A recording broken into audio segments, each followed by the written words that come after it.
إن الحمد لله نحمده تعالى ونستعينه ونستغفره ونعوذ بالله من شرور أنفسنا ومن سيئات أعمالنا من يهده الله فلا مضل له ومن يضلله فلا هادي له وأشهد أن لا إله إلا الله وحده لا شريك له وأشهد أن محمدا عبده ورسوله يا أيها الذين آمنوا اتقوا الله حق تقاته ولا تموتن إلا وأنتم مسلمون يا أيها الناس اتقوا ربكم الذي خلقكم من نفس واحدة وخلق منها زوجها وبث منهما رجالا كثيرا ونساء واتقوا الله الذي تساءلون به والأرحام إن الله كان عليكم رقيبا يا أيها الذين آمنوا اتقوا الله وقولوا قولا سديدا يصلح لكم أعمالكم ويغفر لكم ذنوبكم ومن يطع الله ورسوله فقد فاز فوزا عظيما ثم أما بعد فإن أصدق الحديث كتاب الله وخير الهدي هدي محمد صلى الله عليه وسلم شر الأمور محدثاتها فإن كل محدثة بدعة وكل بدعة ضلالة وكل ضلالة في النار. Kaum muslimin muslimat hadirin rahimani wa rahimakumullah. Kita lanjutkan pembahasan dari kitab Qaulus Sadid, Qaulul Mufid syarah kitab Tauhid, yaitu penjelasan dari kitab Tauhid yang ditulis oleh Syekhul Muhammad Shalih Al-Utsaimin rahimahullah. Terakhir pembahasan kita ialah mengambil beberapa masalah penting dalam bab Maja'a fi taghlid fi man 'abadallah inda qabrin rajulin salih. Bab tentang perkara yang berat, ancaman yang berat bagi orang yang beribadah kepada Allah di sisi kuburan orang saleh. Iya.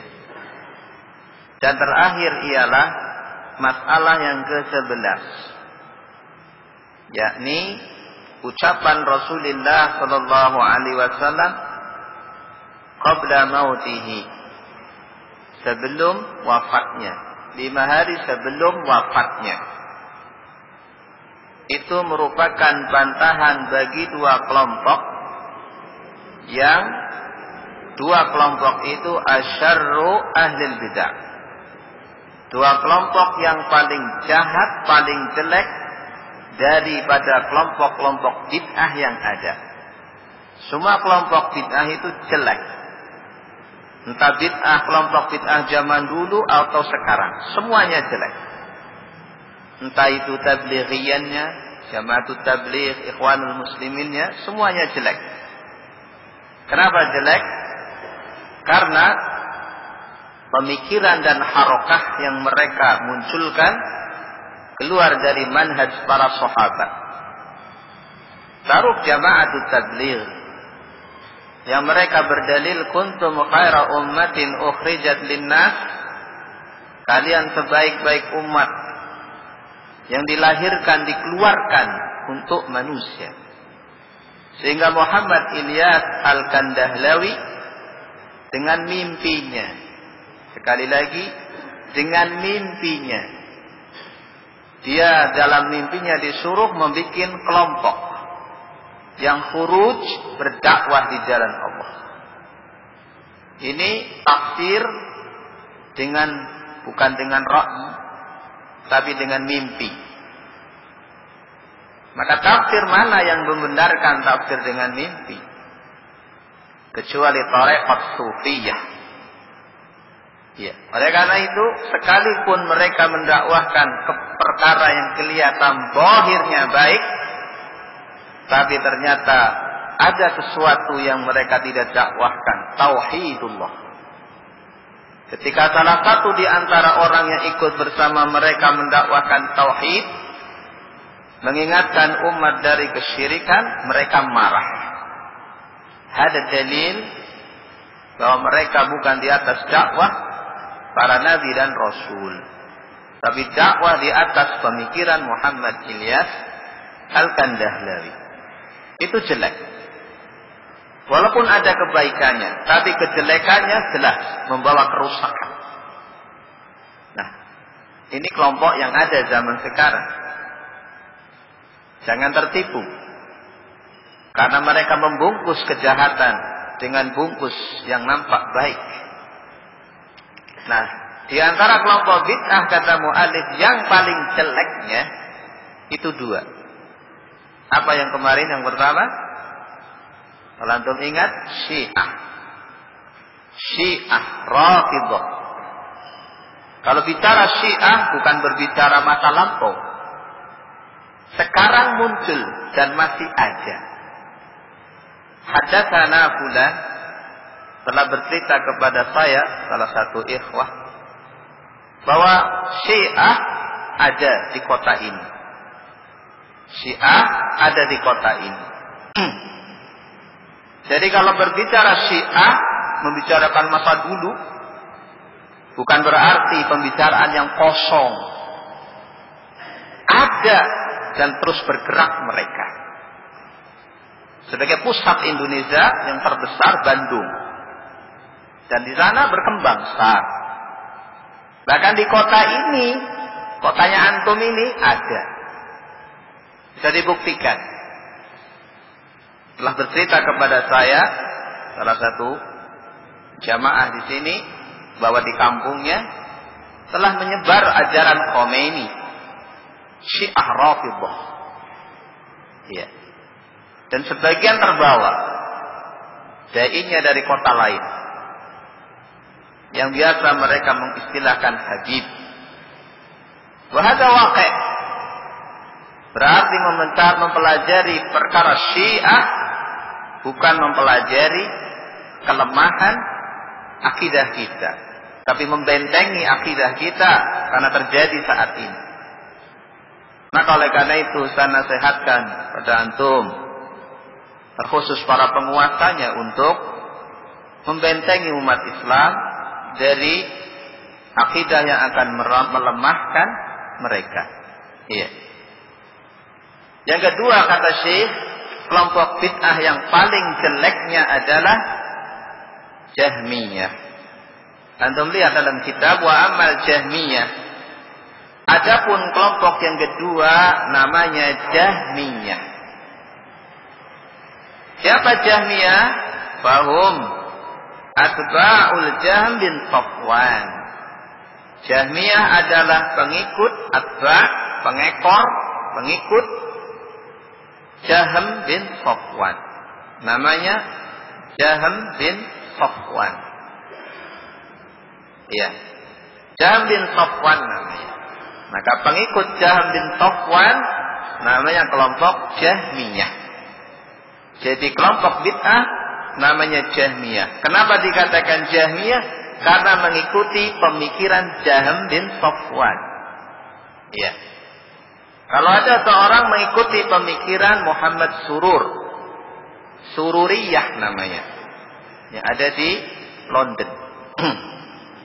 Sururiyah. Kalau ada seorang mengikuti pemikiran Said Qutb, namanya Qutbiyah. Ada zaman sekarang. Ya. Ini mengikuti tokoh. Maka Jahmiyah mengikuti tokoh namanya Jahm bin Safwan. Yang kedua, lalu apa bid'ahnya? Kok mereka dikeluarkan dari jalur Islam? Kenapa? Padahal mereka ngaku Muslim.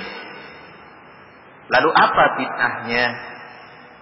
Wa awalu bid'atihi annahu ankara sifatillah. Bahwasanya pertama kali kebid'ahan yang dilakukan, bid'ah yang pertama kali dilakukan adalah angkara sifatillah, mengingkari sifat-sifat Allah. Mengingkari sifat-sifat Allah.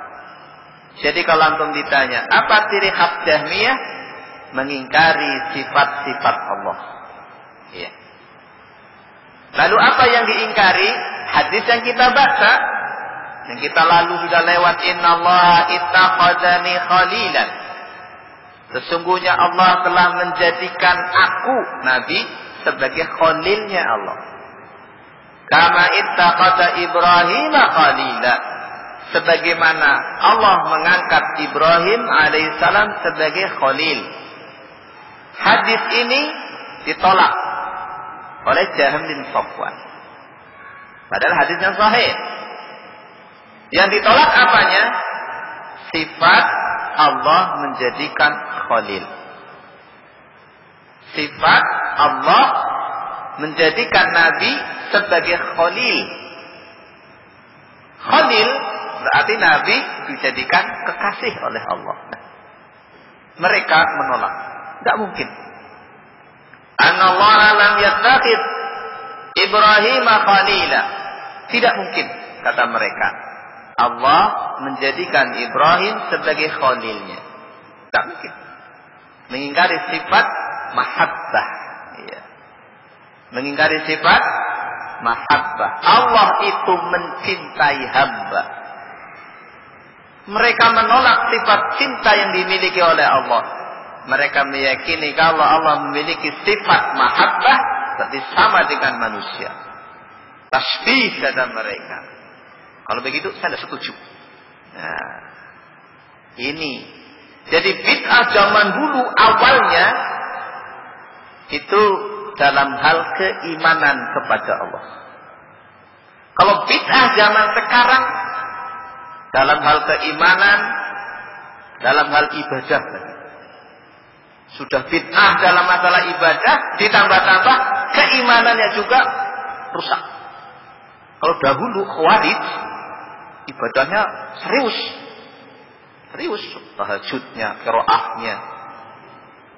Tapi dalam masalah keimanan salah. Salahnya apa? Mengkafirkan orang Muslim yang berbuat dosa besar, sehingga menghalalkan darah penguasa. Tapi dalam hal ibadah masih bagus, semangat. Khawarij zaman sekarang ada yang malas, bahkan ada yang tidak mau sholat karena belum punya negara Islam. Ya, si mending Khawarij zaman dulu rajin sholat. Ini. Nah, dalam hal ini Jahmiyah mengingkari sifat Khalil. Allah mengangkat Ibrahim sebagai Khalil. Yang kedua, walam yukallim Musa taklima. Yang kedua, bid'ah yang mereka lakukan ialah mengingkari Allah Ta'ala tidak bercakap-cakap dengan Musa. Ketika Allah berbicara dengan Musa, itu dalam Al-Quran, wa kallama Allahu Musa taklima. Wa kallama Allahu, Allahunya dirofakkan di domah, menunjukkan fa'il. Mereka tidak mau baca wa kallama Allahu, tapi apa? Wa kallama Allaha. Apa bedanya? Kalau wa kallama Allahu, Allah yang berbicara kepada Musa. Tapi kalau dibaca wa kallama Allaha, Musa yang berbicara dengan Allah. Berarti mengingkari sifat kalam. Ya. Tidak mungkin Allah itu berbicara seperti manusia saja. Berarti kalau kita mengimani Allah berbicara, berarti kita menyamakan Allah dengan manusia. Ini. Sehingga menolak sifat kalam bagi Allah. Ini Jahm bin Safwan. Berarti kalau Allah tidak memiliki sifat kalam, bisu. Orang yang tidak bisa ngomong apa namanya? Bisu. Mustahil. Bahkan Allah, kalam Allah, berbicara. Ya, dan Quran itu kalamullah. Ini lihat. Nanti mau menolak Quran sebenarnya, tapi halus. Halus mereka. Halus menolak Quran tapi halus. Sebab Quran itu kalamullah dalam surat At-Taubah. Wa in istajaraka al-musyriku fa'ajirhu hatta yasma kalam Allah. Wa in istajaraka al-musyrikuna fa'ajirhu. Kalau orang-orang musyrik itu minta dilindungi, diberi suaka politik, jangan dibunuh. Maka kata Allah, fa'ajirhu hatta yasma kalam Allah. Lindungi, jaga, jangan dibunuh. Sampai dia bisa mendengar kalamullah. Apa kalamullah? Al-Quran. Ya, berarti Quran itu kalamullah. Berarti orang Jahmiyah ini mengingkari sifat kalam. Berarti mengingkari Al-Quran sebagai kalamullah. Otomatis. Makanya nanti di belakang, pada zaman Imam Ahmad, aliran Jahmiyah memunculkan Mu'tazilah. Dan Mu'tazilah inilah yang paling keras menolak Quran itu kalamullah. Mereka meyakini Quran itu makhluknya Allah. Lihat di sini. Ini bid'ah memunculkan bid'ah baru. Karena memang dosa itu akan melahirkan dosa yang lain. Ingat itu. Bid'ah akan melahirkan bid'ah-bid'ah yang lain. Ikhwanul muslimin.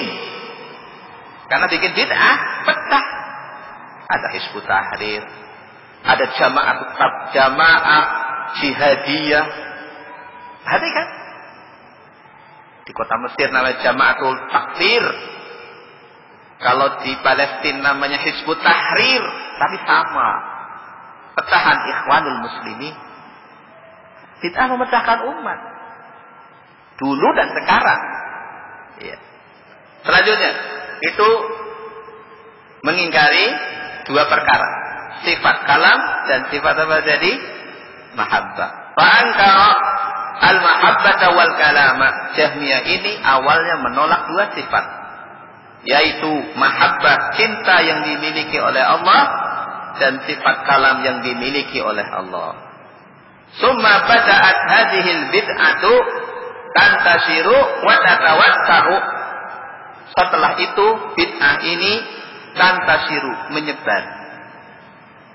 Wa tatawassa tattasi'u, artinya meluas, menyebar, meluas. Fa'tanaqaha tawaifu ghairul jahmiyah. Maka i'tanaqo, i'tinaq artinya dia memegang, mengikuti, meyakini dengan keyakinan ini. Tawaifu, kelompok-kelompok selain Jahmiyah. Seperti Mu'tazilah. Kal Mu'tazilah. Apa itu Mu'tazilah? Apa penting membahas kelompok Mu'tazilah? Itu kan zaman dulu Pak Ustaz. Sekarang kan tidak ada lagi aliran Mu'tazilah. Bohong kalau tidak ada. Ada. Bahkan sudah menyusup ke lembaga-lembaga pendidikan. Ya, ini lebih bahayakan lagi. Anak-anak kita, anak-anak muda kita dimasuki pemikiran Mu'tazilah dan tidak merasa itu pemikiran Mu'tazilah. Contohnya apa tadi? Mu'tazilah. Wa mutaakhir Rafidhah. Mungkin sedikit tersinggung kelompok Mu'tazilah sebagai faidah. Mu'tazilah ini adalah salah satu kelompok yang didirikan oleh Wasil bin Atha. Wasil bin Atha. Wasil bin Atha termasuk muridnya Hasan al-Basri. Berarti Hasan Basri seorang tabi'i. Murid sahabat. Hasan al-Basri rahimahullah di kota Basrah punya murid namanya Wasil bin Atha.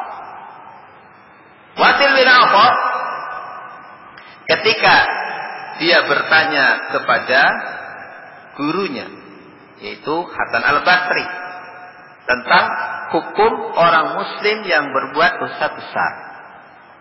Kafir atau mukmin? Kalau ada orang muslim berbuat dosa besar, zina misalkan, kafir atau muslim? Gurunya menjawab, innahu mu'minun naqisul iman. Wahai Wasil, Orang itu mukmin tapi berkurang iman. Ya, pernah kafir. Mukminun bi imanihi fasikun bi kabiratihi. Dia mukmin dengan keimanannya, mukmin.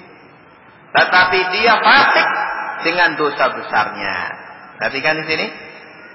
Tetapi kata Wasil membantah gurunya. Saya tidak sepakat dengan Anda. Lalu pendapatmu apa? Dia itu manzilah baina manzilatain. Tidaklah mukmin, tidaklah kafir. Oh. Keluar dari pemahaman salaf. Al-Quran yang antum baca itu saja membagi manusia. Itu ada mukmin, ada kafir. Bukan bainal mukmin wa bainal kafir. Seperti surat At-Taghabun. Walladzi khalaqakum faminkum kafirun wa minkum mu'min. Dialah Allah yang menciptakan kalian. Di antara kalian ada yang mukmin dan di antara kalian ada yang kafir. Bukan antara mukmin dan kafir. Ini pemikiran yang menyimpang dari Ahlus Sunnah. Akhirnya Wasil bin Atha bikin halaqah sendiri, bikin majelis sendiri. Qadarullah, yang namanya bidah memang laris. Orang itu tertarik dengan model pembawaan Wasil bin Atha. Murid-muridnya Hasan Al-Basri banyak yang boyong. Boyong kepada Wasil bin Atha. Begitulah. Dakwah Ahlus Sunnah selalu ada perintahnya. Akan mudah diterima yang namanya kebid'ahan. Cocok dengan otak manusia. Ya, hawa nafsu kalau lebih tepat ya. Lebih cocok dengan hawa nafsu. Begitu dalam riwayat. Semenjak itulah Majelis Hasan Al-Basri rahimahullah, murid-muridnya sebagian besar dan diterima kelompok Wasil bin Atha ini oleh banyak manusia sehingga berkembang. Mu'tazilah ini berkembang. Na'udzubillah. Itu sedikit tentang Mu'tazilah. Wa mutaakhir Rafidhah bahkan diterima oleh kelompok Rafidhah tapi generasi akhir. Lianna Rafidhah kanu bil awwali musyabbahah. Karena Rafidhah, Syiah Rafidhah awalnya itu pengikut musyabbahah, menyamakan Allah dengan manusia dalam sifat. Walihada qala ahlul ilmi, oleh karena itulah ahlul ilmi mengatakan awwalu man urifa bitashbih Hisam bin Hakam Ar-Rafidhi. Pertama kali yang mengenalkan pemahaman sifat Allah disamakan dengan sifat manusia itu Hisam bin Hakam, seorang Rafidhah, imamnya. Setelah itu tsumma tahawwalu minat tasbih ila ta'til. Setelah mengikuti pemahaman musyabbahah berubah menjadi kelompok Jahmiyah, ta'til tadi. Wasaru yungkiruna sifati. Jadilah mereka kelompok yang mengingkari sifat-sifat Allah. Jahmiyah namanya. Jadi akidahnya Rafidhah dalam mensikapi para sahabat, dalam masalah sifat mengikuti Jahmiyah, Jahm bin Safwan. Iya. Jadi satu kelompok tapi pemikirannya banyak. Iya. Dan itu biasa kebid'ahan, berkumpul jadi satu kerusakannya. Adapun Ahlus Sunnah cuma satu, manhajnya satu, sama seperti manhajnya para sahabat ridwanullah alaihim ajma'in ila yaumiddin, sampai hari kiamat sama. Walaupun beda tempat, sama pemahamannya. Yang ketiga, urutan riwayat pemikiran Jahmiyah itu dari mana? Tadi antum sudah tahu pendirinya Jahmiyah namanya Jahm bin Safwan. Antum sudah tahu subhat pemikirannya mengingkari sifat kalam dan sifat mahabbah, cinta yang dimiliki oleh Allah. Yang ketiga, poin ketiga, urutan pemikiran Jahmiyah itu dari mana? nemu di mana, kan begitu. Kalau gerakan Islam liberal itu bisa diurut, Pak. Mentoknya itu di Amerika, gampang itu dibantah. Nah, sekarang kita mengurut Jaham bin Safwan itu dapat dari mana? Ya. Kata Syekh Al-Utsaimin, Al-Jaham bin Safwan akhadha bid'atahu anil Ja'd bin Dirham. Jaham bin Safwan itu mengambil pemikiran bid'ahnya dari seorang bernama Ja'd bin Dirham. Terus ini silsilah riwayatnya. Jaham bin Safwan mengambil berguru kepada Ja'd bin Dirham. Yang ketiga urutannya, wal Ja'd akhadha bid'atahu min Aban bin Sam'an. Ja'd bin Dirham mengambil pemikirannya dari seorang bernama Aban bin Sam'an. Ya. Ketika ini, wa Aban akhadhaha an Talut. Aban bin Sam'an mengambil dari seorang bernama Talut. Nah, sudah ketemu urutannya.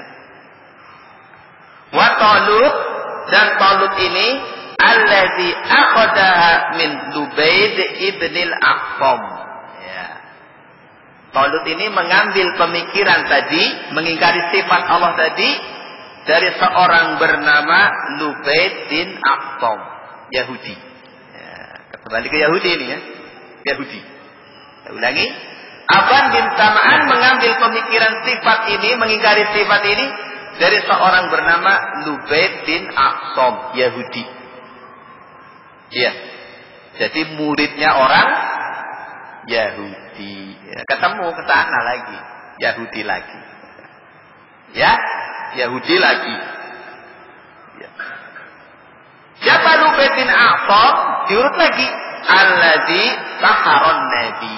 Orang yang mensihir Nabi. Iya. Jadi ketemu sudah. Ternyata dia orang Yahudi yang ingin membunuh Rasulullah SAW dengan sihirnya. Iya.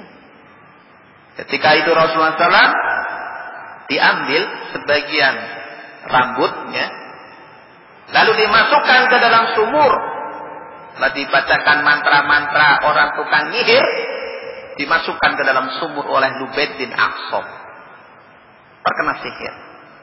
Datanglah malaikat meruqyah. Iya. Terjadi dialog. Yang satu malaikat duduk di kepalanya, yang satu duduk di kakinya. Kenapa orang ini? Dia terkena sihir. Sihirnya siapa? Sihirnya Lubaid bin Aqsam. Iya. Lalu malaikat meruqyah membaca Qul a'udzu birabbin nas, Qul a'udzu birabbil falaq. Muawwidzatain. Dibaca muawwidzatain dan sembuh. Dan sembuh. Dan hadis sihirnya Nabi Sallallahu Alaihi Wasallam sahih. Dikeluarkan oleh Bukhari. Tapi orang Mu'tazilah menolak kisah ini. Mu'tazilah menolak kisah ini. Iya. Alasannya tidak mungkin Nabi yang terjaga kena sihir. Ya. Kata mereka. Maka barakallahu fikum, hadisnya sahih dan seorang mukmin harus yakin kisah ini kisah yang benar adanya. Tapi yang lebih penting kita jaga. Kalau Nabi saja bisa kena sihir yang sudah dijaga oleh Allah, karena dia manusia, apalagi kita semuanya. Para orang Yahudi itu pamer sihirnya di Indonesia. Siapa itu King Masternya? Yang bisa berjalan di tembok. Orang-orang kafir. Sampai banyak orang-orang Indonesia tertarik dan berguru ke sana. Naudzubillah min dzalik. Bahkan jadi tontonan yang mengasyikkan, ya. Ditontonkan sihir setan tadi. Wa naudzubillah. Padahal ini adalah budaya Yahudi. Mereka menuduh Nabi Sulaiman bikin sihir. Wa ma kafara Sulaiman. Bukan. Sulaiman tidak pernah belajar dan mengajarkan sihir. Tapi orang Yahudi lah yang mereka melakukan sihir. Jadi jelas urutannya kembali kepada pelajaran dari silsilah urutan pemikirannya nyambung kepada orang Yahudi yang jahat. Fatakunu bid'atu ta'til asluha minal yahud. Maka jadilah kebid'ahan taktil tadi, mengingkari sifat-sifat Allah tadi, merupakan pokoknya, sumbernya dari orang Yahudi. Summa inal jahatin sofan nasya'afi biladi Khurasan. Perkembangannya. Sekarang perkembangannya. Kalau tadi urutan riwayat gurunya. Gurunya seperti itu, Yahudi. Maka kata Syekh kemudian, Sa'ad bin Dirham mengembangkan bid'ahnya dan berkembang di negeri Khurasan. Wa biha katsirun minal saibah sabiati wa ubadil kawakib wal falasifah fa akhadha minhum aidan ma akhadha. Beliau mengembangkan bid'ahnya di negeri Khurasan, dan di dalam negeri tersebut banyak pengikut para penyembah bintang dan filsafat Yunani. Filsafat Yunani. Maka kemudian dia pun mengambil dari filsafat tadi, filsafat Yunani tadi, dan para penyembah berhala tadi, fasarat hadhil bid'atu murakkabatun minal yahudiyyati was-sabi'ati wal musyrikin. Maka jadilah bid'ahnya itu dioplos. Bid'ah Yahudiyah tadi mengingkari sifat Allah. Ya. Dan yang kedua bid'ah sabi'ah, para penyembah bintang dan para orang-orang musyrikin. Sabi'in dan orang-orang musyrikin. Jadi dipadukan sekian banyak kebid'ahan. Ya. Wa antasarat hadhil bid'ah, dan menyebarlah bid'ah ini bil ummatil islamiyah, di tengah-tengah umat Islam. Wa ulail jahmiyah mu'attilah bis sifati yungkiruna sifat. Itulah mereka Jahmiyah, mengingkari sifat-sifat Allah Ta'ala. Wa man ankara asma ma'a sifat wa hadhil asma allati yasifuha Allah subhanahu ila nafsihi ja'aluha idhafati wa laysat haqiqah. Sekarang kita lihat bentuk-bentuk pemikiran Jahmiyah. Ya, kalau tadi sudah jelas mengingkari sifat Allah mencintai hamba dan sifat kalam berbicaranya Allah. Yang kedua, wa minhum, dan di antara mereka man angkarul asma ma'as sifat. Bahkan di tengah Jahmiyah ada yang menolak nama-nama Allah dan sifat-sifat Allah. Kalau tadi cuma mengingkari dua sifat, mahabbah, hullah, dan kalam. Kalau ini sudah berkembang lagi, mengingkari nama-nama dan sifat-sifatnya. Ya. Artinya apa? Hadil asma allati yadhifu Allah, nama-nama yang disandarkan kepada Allah ila nafsihi, atas dirinya. Ja'aluha idhafatin wa laysat haqiqah. Itu cuma penyandaran, bukan hakiki. Artinya apa? Artinya au anna asma'un li ba'di makhluqati, atau itu sekedar nama untuk sebagian makhluknya saja. Sehingga contohnya mereka mengingkari nama dan sifat. As-Sami', apa Sami'? Yang maha mendengar. Antum sering berdoa, sering mendengar ayat wa huwas sami'ul basir. Apa makna orang Jahmiyah mengartikan Sami'? Mereka mengingkari nama Sami' bagi Allah, sang zat yang mendengar bagi Allah. Karena manusia juga mendengar. Kalau Allah mendengar, manusia mendengar, berarti sama. Akhirnya mereka, saya tidak percaya Allah mendengar. Kalau begitu, Sami' maknanya apa? Sami' bila sam'in. Ya. Mendengar tanpa pendengaran. Apa maknanya pendengar tanpa pendengaran? Apa maknanya? Sama saja kamu ingin mengatakan alat tuli, toh? Tapi tidak langsung, kan begitu. Ya toh? Itu biasa orang Yahudi. Ketika orang Yahudi diperintahkan oleh Allah masuk ke kota Mesir, mengatakan hittatun. Apa yang diganti oleh mereka? hintatun. Apa bedanya? Hintatun itu ampuni kami. Mereka ganti hintatun. Apa hintatun? Gandum. Hurufnya hampir sama, tapi maknanya beda. Itu biasa ngotak-atik ayat. Itu Yahudi. Maka sama di sini orang Jahmiyah mengatakan sami bila sama, mendengar tanpa pendengaran, alias tidak mendengar. Kan begitu. Bimakna khalaqas sam'a fi ghairihi, artinya Allah menciptakan pendengaran pada makhluknya saja, bukan pada dirinya. Berarti mengingkari Allah mendengar. Berarti wa ghairihi wal basir, demikian pula al basir. Apa basir? Melihat. Basir itu melihat. Wa huwas samiul basir. Berarti basir bila basirah, melihat tanpa penglihatan, alias apa? Tidak melihat. Innallaha ala kulli syai'in qadir. Qadir, apa maknanya qadir? Maha kuasa. Qadirun bila qudrah, kata mereka. Berkuasa tapi tidak memiliki. Ya, maknanya sama saja kamu mengingkari sifat Allah. Ya. Wa hakada. Demikianlah. Yang ketiga. Ini model mereka, semacam model pemikirannya. Yang ketiga. Wa minhum man ankara ayyakuna Allah muttasifan bil isbat awil adam. Sebagian mereka mensifati Allah Ta'ala bil isbat wal adam. Allah itu ada atau tidak ada. Menetapkan Allah ada, nama-namanya, sifat-sifatnya, awil adam atau tidak ada. Apa maksudnya? Faqalu, begini maksudnya kata Syekh. La yajuzu an nutsabbita lillah sifatan. Kita tidak boleh menetapkan satu sifat bagi Allah. Wa nunafi anhu sifat, dan kita harus menolak sifat itu. Hatta qalu, sampai mengatakan la yajuzu an naqul, kita tidak boleh mengatakan innahu maujud wala innahu ma'dum. Kita tidak boleh meyakini Allah itu maujud. Apa maujud? Ada.